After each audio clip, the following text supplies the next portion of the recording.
Okay, I'm going to do a very quick tutorial on the deadlift. It's going to be a conventional style deadlift, which means my stance is going to be approximately hip width with my grip approximately shoulder width. I'm not going to go over a ton of the nitty gritty here. I'm just going to go over the most essential basic parts for you. Always, as with any lift, there's a lot of different multipliers, things that you can add on that are going to help you to be a little bit stronger. But right now I just want to get over the foundation. If you guys have any questions at any point, by all means, message me, call me, and or come in and do a one-on-one with me and I can show you all the other little parts to this, okay? First and foremost with the deadlift, it's very important we get the proper setup. A lot of times when I see people set up, the bar is shifted way too far. So the bar is almost over their toes. Okay? We always want to start with the bar over the center of our foot. Okay? The main reason here is that we want to establish center of gravity and balance when we do our pull. We don't want to pull and be off balance. If our toes come up, we're falling backwards. Anytime we lift part of our foot off the ground, we're going to lose pull power. If our heels come up off the ground, we're falling forward, we may have to miss the lift, we might drop the bar and fall forward. So we don't want to do that. We want to be balanced, and we want to make sure that we have our bar over the center of our foot, okay?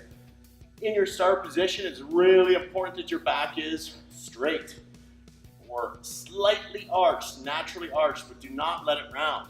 You will see this a lot, and it's a very dangerous position. You might get away with it 999 times, but one time is all it takes for you to herniate a disc or fracture a vertebrae, and then you're in pain for a long, long time. Okay, so really focus on getting proper position. If you can't get proper position, then it might be necessary to elevate the bar a little bit until your mobility gets better, or just pick a different exercise or a different variation. Okay, so as I'm starting, again, the bar's over the center of my feet. I'm going to drop down. I want a relatively vertical shin angle, so I don't want my knees pressing forward. In this bottom position, before I start my lift, notice that my hips are back. I'm not falling forward or shifting forward here at the toes. My hips are back, my back is nice and straight, okay? I want a firm grasp of the bar, and I want to make sure I have tension before I start my pull. What that means is that my body is already activating. All the muscles are firing already before I start my pull. Okay, this is going to help you to get a better pop off the ground. Before I start the pull, I want to take a big deep breath and brace through my core. So it's almost like you're about to get punched in the stomach. All right, so I want all your muscles to get nice and tight. And when we pull the bar, the knees and the hips are going to be extending at the same time, and they should lock out at the same time as well. Okay?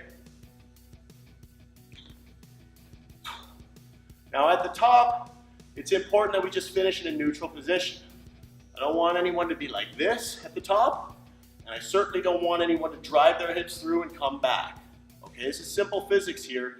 We want a neutral spine position at the top. We don't want to place extra torque on our spinal erectors by not finishing, and we sure as hell do not want to finish past a normal hip extension point here where there's a chance we could injure a vertebrae again, okay?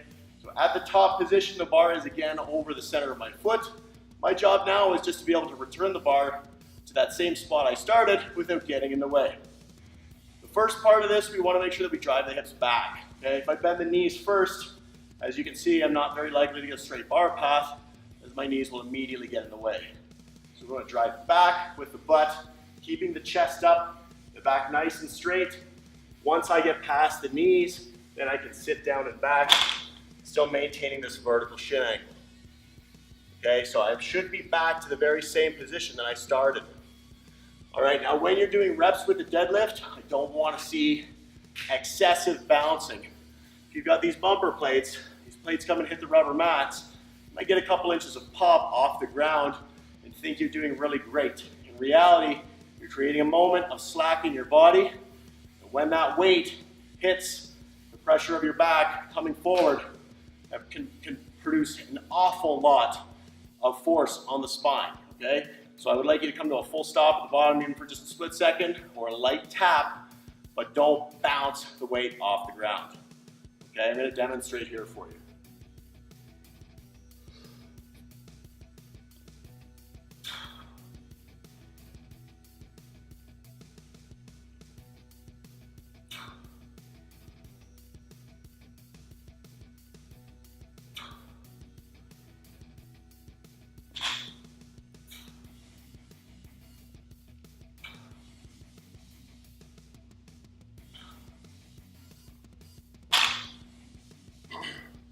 Now, also it's really important to keep your spine in neutral position even from the head up. So don't crank your head back super far. You'll see a lot of people really like cranking their head back. Not good for the neck either. And always make sure that you're timing your breathing properly. So you want to be braced at that bottom part of the position. So as you get to the top, that's when you exhale, assuming you're not letting a little bit of air out on the way up. But you inhale before you do your next rep. So make sure everything's nice and tight before you go down for the next rep. All right?